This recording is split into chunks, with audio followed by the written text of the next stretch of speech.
ಹೇಳಮ್ಮ ನೀಲು. ಅಣ್ಣ, ನಾನು ಅಂದ್ಕೊಂಡ ಹಾಗೆ ಇಲ್ಲೆಲ್ಲ ನಡೀತಾ ಇದೆ. ನನ್ನ ಆಸೆ ಅಂತೆ ಈ ಮನೆಗೆ ವಂಶೋದ್ಧಾರಕ ಬರಬಾರ್ದು ಅನ್ನೋದು. ಈಗ ಅದು ಆಗಿದೆ. ನನಗೆಷ್ಟು ಖುಷಿ ಆಗ್ತಿದೆ ಗೊತ್ತಾ? ಅಂದ್ರೆ ನೀನು ಬಿಟ್ಟು ಬಾಣ ಸರಿಯಾಗಿ ಗುರಿ ತಲುಪಿದೆ ಅನ್ನೋ. ಇನ್ನೇನಾಗ್ಬೇಕಮ್ಮ? ಗುರಿ ತಲುಪಿದೀವಿ ಅಂತ ಸುಮ್ಮನೆ ಇರೋಕ್ಕಾಗತ್ತಾ?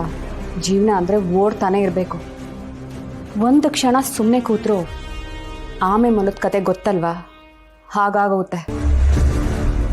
ಈಗ ನಾವು ಸಿಂಚನ ಕೊಟ್ಟಿರೋ ಏಟಿಗೆ ಮನೆಯವರೆಲ್ಲ ವಿಲ ವಿಲ ಅಂತ ಒದ್ದಾಡಿ ಹೋಗ್ತಿದ್ದಾರೆ. ಅಷ್ಟು ಸಾಲದು ಅಣ್ಣ. ಒಬ್ಳೆ ಮಗಳು ಅಂತ ತಲೆ ಮೇಲೆ ಹೊತ್ಕೊಂಡು ಬೆಳೆಸಿದ್ದಾರೆ. ಅವಳಿಗೆ ಇನ್ನಷ್ಟು ಪೆಟ್ಟು ಕೊಟ್ಟರೆ ಅವ್ರು ಇನ್ನೂ ಕೊರಗ್ತಾರೆ. ನಾನು ಅದನ್ನು ನೋಡಬೇಕು ಅಣ್ಣ. ನೀಲು, ನೀನು ಹೇಳಿದಕ್ಕೆ ನಾನು ಯಾವತ್ತಾದರೂ ಇಲ್ಲ ಅಂದಿದ್ದೀನ? ಹೇಳು, ಅದೇನಾಗಬೇಕು? ನಾನು ಮಾಡ್ತೀನಿ. ಅಣ್ಣ, ಈಗ ಸಿಂಚನಾಗೆ ಭಾವನಾ ಮತ್ತು ಸಿದ್ದು ಕೌನ್ಸಿಲಿಂಗ್ ಅಂತ ಹಾಸ್ಪಿಟಲ್ಗೆ ಕರ್ಕೊಂಡು ಹೋಗಿದ್ದಾರೆ. ಅವಳು ಹುಚ್ಚಿ ಥರ ಆಡೋದಕ್ಕೆ ಏನೇನು ಬೇಕೋ ಅದೆಲ್ಲ ಮಾಡಿದ್ದೀನಿ. ಅದನ್ನೆಲ್ಲ ಹಾಳು ಮಾಡೋಕ್ಕೆ ಇವರಿಬ್ಬರು ನೋಡ್ತಿದ್ದಾರೆ. ಹೇಳಮ್ಮ ನೀಲು, ಆ ಸಿದ್ದೇಗೌಡನ್ನ ಎತ್ಬಿಡ್ಲಾ? ನೀನು ಹ್ಞೂ ಅಂದರೆ ಸಾಕು, ಅವನ ಸಾವಿನ ಸುದ್ದಿ ಅರ್ಧ ಗಂಟೆಲಿ ನಿನ್ನ ಕಿವಿಗೆ ಬೀಳುತ್ತೆ. ಇಲ್ಲ ಅಣ್ಣ, ಸಾಯಿಸೋದ್ರಿಂದ ಏನೂ ಆಗಲ್ಲ. ಇವರೆಲ್ಲ ನನ್ನ ಕಣ್ಮುಂದೆ ನರಳ್ದಾಗ್ಲೆ ನನ್ನ ದ್ವೇಷದ ಕಿಚ್ಚಿಗೆ ತುಪ್ಪ ಸುಡ್ದಂಗೆ ಆಗೋದು.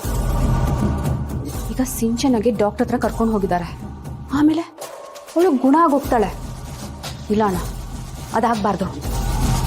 ಅವಳು ಹೀಗೆ ಹುಚ್ಚಿಯಾಗೇ ನರಳ್ತಾ ಇರಬೇಕು. ಮನೆಯವರೆಲ್ಲ ಅವಳನ್ನು ವಾಸಿ ಮಾಡೋದಕ್ಕೆ ಪರದಾಡ್ತಾ ಇರಬೇಕು. ಅವ್ರೀಗ ತಾನೇ ಮನೆ ಬಿಟ್ಟಿದ್ದಾರೆ. ನೀನು ಅವರನ್ನು ಫಾಲೋ ಮಾಡಿಕೊಂಡು ಯಾವ ಹಾಸ್ಪಿಟ್ಲಿಗೆ ಹೊರಟಿದ್ದಾರೆ ಅಂತ ತಿಳ್ಕೊಂಡು ನಿನ್ನ ಬುದ್ಧಿವಂತಿಕೆನ ತೋರಿಸ್ಬೇಕು. ನೀನು ಯೋಚನೆ ಮಾಡಬೇಡ ನೀಲು. ಈ ದೇವು ಏನು ಅನ್ನೋದನ್ನು ನಿನಗೆ ತೋರಿಸ್ತೀನಿ. ಅವಳಿಗೆ ಪರ್ಮನೆಂಟ್ ಹುಚ್ಚು ಹಿಡಿಯೋರ ಥರ ನಾನು ಮಾಡ್ತೀನಿ. ಅಷ್ಟು ಮಾಡೋಣ ಸಾಕು. ಆಗಲೇ ನನಗೆ ಶಾಂತಿ ಸಿಕ್ಕೋದು. ಸರಿನಮ್ಮ. ಈಗ ಅವರು ಯಾವ ಕಡೆಗೆ ಹೋದ್ರು?